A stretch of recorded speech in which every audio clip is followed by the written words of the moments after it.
Assalamualaikum warahmatullahi wabarakatuh. Alhamdulillahirabbil alamin. Puji syukur kepada Allah Subhanahu wa taala. Di hari ini kita bisa berjumpa kembali dengan materi matematika peminatan, yaitu tentang persamaan eksponen sial. Baik, mari sama-sama kita ikuti penjelasan Pak Jo pada hari ini. Nanti akan Pak Jo jelaskan melalui slide ya. Mudah-mudahan semua akan bisa dipahami dengan baik sehingga akan bermanfaat bagi diri kalian baik untuk di masa kini maupun di masa yang akan datang. Oke, kita langsung ke materinya. Siap? Ya, persamaan eksponensial.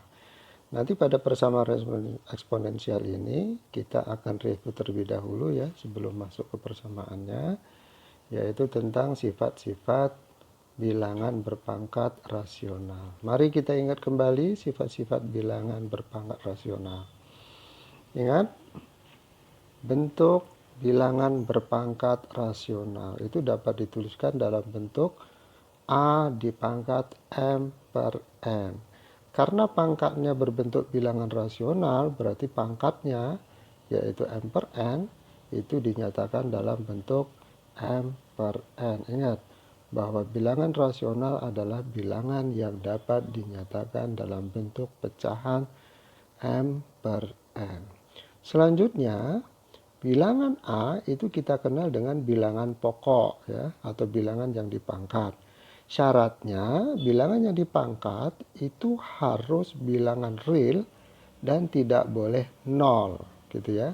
Mengapa tidak boleh nol? Nah, coba nanti Anda cari kenapa bilangan yang dipangkat atau bilangan pokok tidak boleh nol.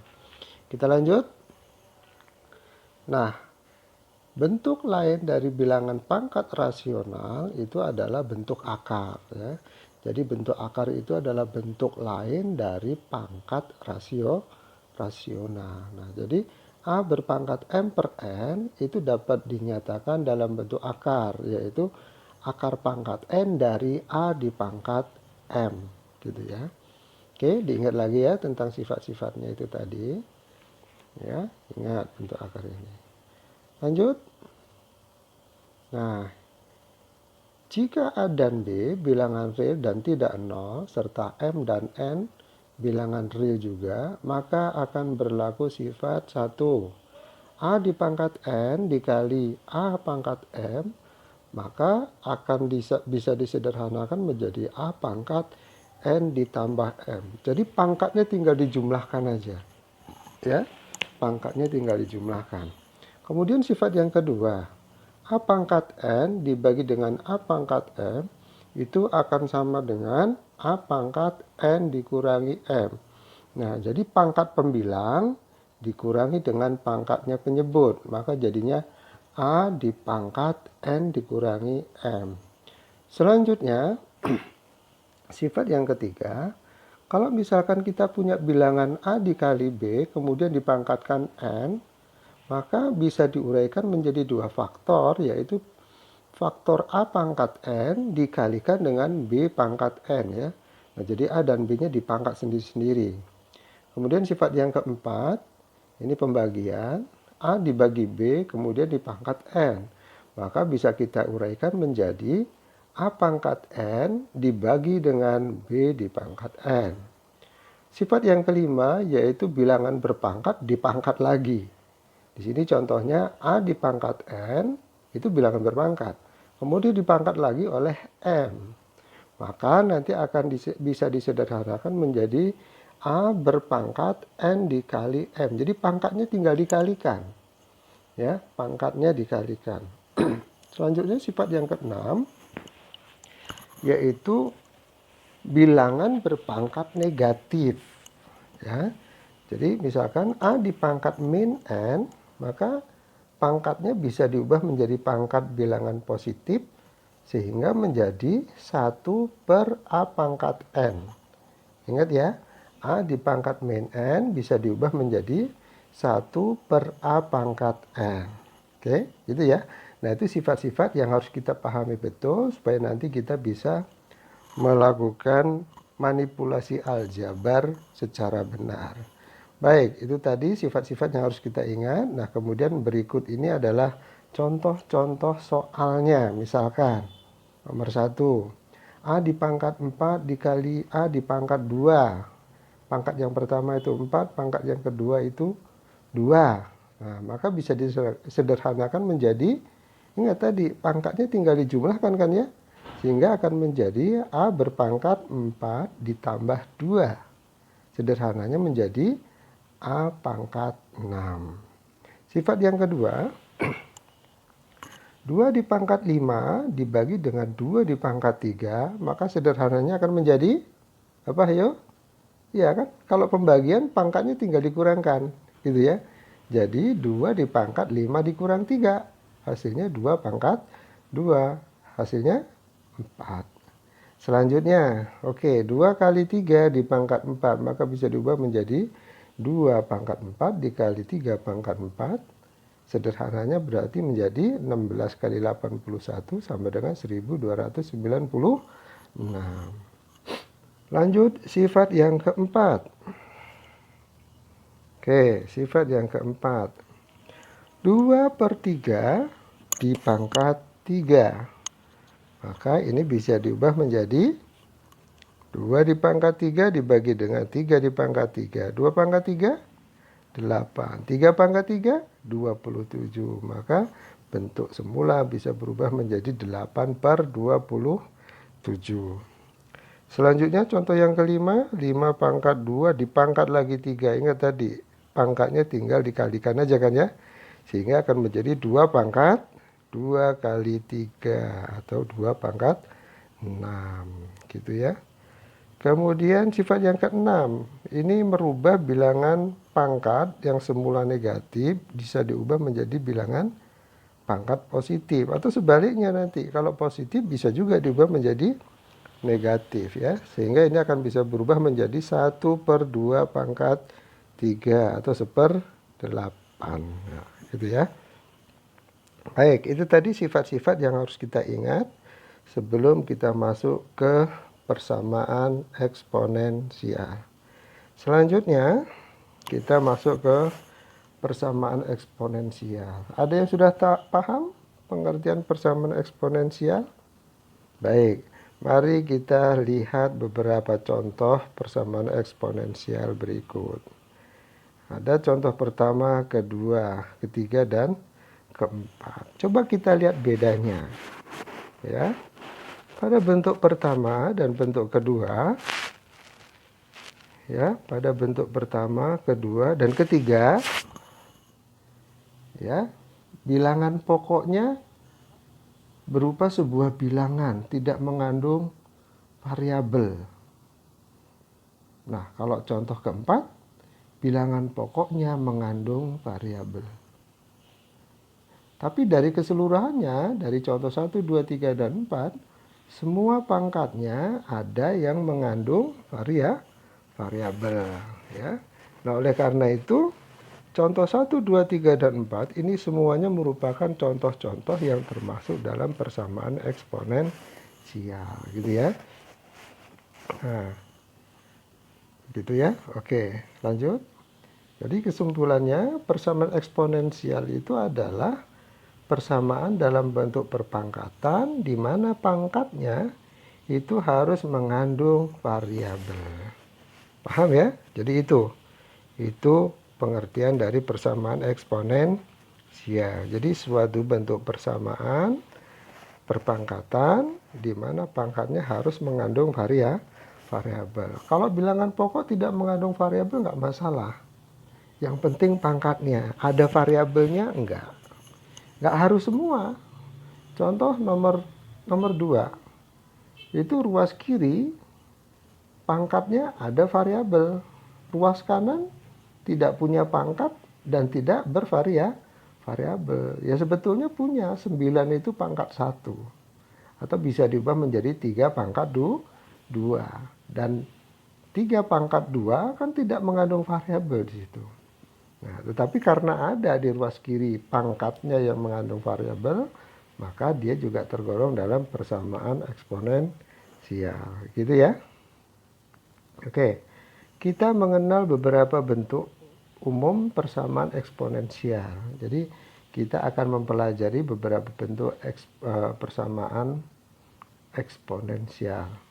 Yang pertama, kalau misalkan ada bentuk A di pangkat Fx sama dengan A di pangkat P, gitu ya, maka nanti bisa disimpulkan apa gitu ya.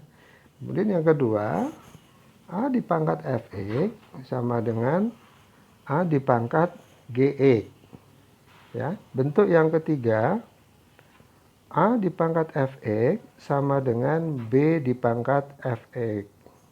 Dan bentuk yang keempat adalah Hx di pangkat Fx sama dengan Hx di pangkat Gx. Oke, lanjut. Akan kita bahas satu persatu. Bentuk umum yang pertama. Ya, untuk penyelesaian bentuk eksponensial yang pertama yaitu A pangkat Fx sama dengan A pangkat P.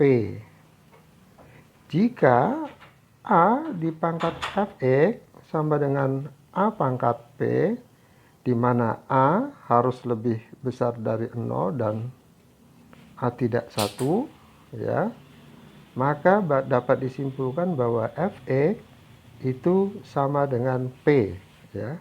Karena bilangan pokoknya sama, padahal ruas kiri harus sama dengan ruas kanan, maka dapat disimpulkan bahwa pangkatnya berarti harus sama karena ruas kiri dan ruas kanan bernilai sama, gitu ya. Contoh 1. 5 pangkat 2x min 1 sama dengan 5 pangkat 7. Maka kita dapat simpulkan, bagaimana kesimpulannya? Iya, berarti 2x min 1 harus sama dengan 7. Ya. Jika 2x min 1 sama dengan 7, 1 bisa pindah ruas ke kanan, berarti 2x sama dengan 8. Nah, sehingga kita dapatkan kesimpulan x sama dengan 4. 4 dari mana? 8 dibagi oleh bilangan 2. Oke. Contoh 1. Jadi kesimpulan himpunan penyelesaiannya adalah x sama dengan 4. Selanjutnya, contoh kedua, kita kasih contoh lagi. Nah, ini ada bentuk akar. Ingat, bentuk akar tadi merupakan apa? Bentuk akar itu adalah bentuk lain dari pangkat rasional. Oke. Nah, ternyata di ruas kiri dan di ruas kanan itu bentuk akar yang berbeda. Ya. Kalau tidak ditulis akar pangkatnya itu berarti akar pangkat 2. Nah, di ruas kiri ditulis itu akar pangkat 3. Nah, ya, kita ingat lagi tadi dilihat lagi sifatnya ya di bagian awal tadi. Nah, oleh karena itu untuk menyelesaikan bentuk ini, bentuknya dulu harus kita rubah supaya mempunyai bilangan pokok yang sama di kedua ruas. Sehingga kita ubah akan menjadi 5 di pangkat x min 1 per 2 sama dengan 1 per 5 di pangkat 2, kemudian dipangkat lagi sepertiga. Ingat ya, bentuk lain dari perpangkatan rasional. Nah, dengan demikian, dengan menggunakan sifat yang nomor 6 tadi, 5 pangkat min 2 yang di bawah itu, 1 per 5 pangkat min 2 bisa dinaikkan ke atas, maka pangkatnya akan menjadi pangkat negatif. Ya, jadi 5 pangkat x min 1 per 2 akan sama dengan 5 pangkat min 2 dipangkat lagi dengan sepertiga. Sehingga bentuknya akan berubah akan berubah menjadi 5 pangkat x min 1 per 2 sama dengan 5 pangkat 2 per 3, tapi minus pangkatnya ya. Jadi 5 pangkat min 2 per 3. Nah, ini bentuk sederhananya. Setelah kita dapatkan bentuk sederhana dengan bilangan pokok yang sama atau bilangan pokoknya sudah kita samakan, baru bisa kita buat satu kesimpulan. Jika 5 pangkat X min 1 per 2 sama dengan 5 pangkat min 2 per 3. Ini bilangan pokoknya sudah sama-sama dengan 5. Maka kita dapat simpulkan bahwa pangkatnya juga harus sama gitu ya. Berarti pangkatnya harus sama, yaitu X min 1 per 2 sama dengan min 2 per 3. Gunakan sifat perkalian silang. Ya, 2 penyebut 2 dan penyebut 3 bisa kali silang, maka akan kita dapatkan 3 dikali dalam kurung 3 min 1, 3 kali X min 1 sama dengan min 2 kali 2, disederhanakan lagi menjadi 3X min 3 sama dengan min 4, min 3 nya bisa pindah ruas, maka akan menjadi 3X sama dengan min 1, dan akhirnya didapatkan X sama dengan min sepertiga. Sehingga kesimpulannya adalah himpunan penyelesaiannya adalah himpunan X sedemikian hingga X sama dengan min sepertiga. Gitu ya. Kita lanjut. Anda sudah lihat contoh 1 dan contoh 2 tadi, itu adalah bentuk umum persamaan yang pertama. Selanjutnya kita akan coba untuk berlatih ya. Silahkan Anda latihan dengan beberapa contoh soal yang ada di bawah ini, contoh 1, 2, dan 3. Nanti silahkan diselesaikan. Bapak beri clue dulu ini. Soal nomor 1 itu 32 harus diubah dulu menjadi 2 pangkat berapa gitu ya. Termasuk nomor 2. Nomor 2 harus kita ubah juga. Bilangan pokoknya jadi berapa? Kalau 25 dengan 125 nggak bakal bisa sama. Maka sebaiknya untuk nomor 2 bilangan pokoknya kita jadikan 5 ya. 25 bisa ditulis 5 pangkat 2. 125 bisa ditulis 5 pangkat berapa? Ya, dan seterusnya silahkan. Untuk nomor 3 tadi Anda adopsi contoh soal nomor 2 tadi. Ingat, bentuk akar itu merupakan bentuk lain dari bentuk pangkat gitu ya. Nah, ingat, soal nomor 3 ini adalah 3 kali ya. 3 kali akar 1 per 27 kemudian dipangkat 2X min 1 sama dengan akar 243 ini maksudnya ya, bukan 234. 243, maaf. Coba nanti dicari ya. Jadi persamaan yang benar di sini adalah sama dengan akar 243. Nah, silahkan dicoba. Mudah-mudahan pembelajaran yang Bapak berikan pada hari ini bisa dipahami dengan baik. Dan sampai di sini dulu materi dengan Pak Joko. Sampai jumpa pada materi selanjutnya, yaitu di persamaan eksponensial bagian kedua. Nanti akan kita bahas bentuk umum persamaan eksponensial yang kedua. Cukup sekian, terima kasih dan selamat mencoba. Assalamualaikum warahmatullahi wabarakatuh.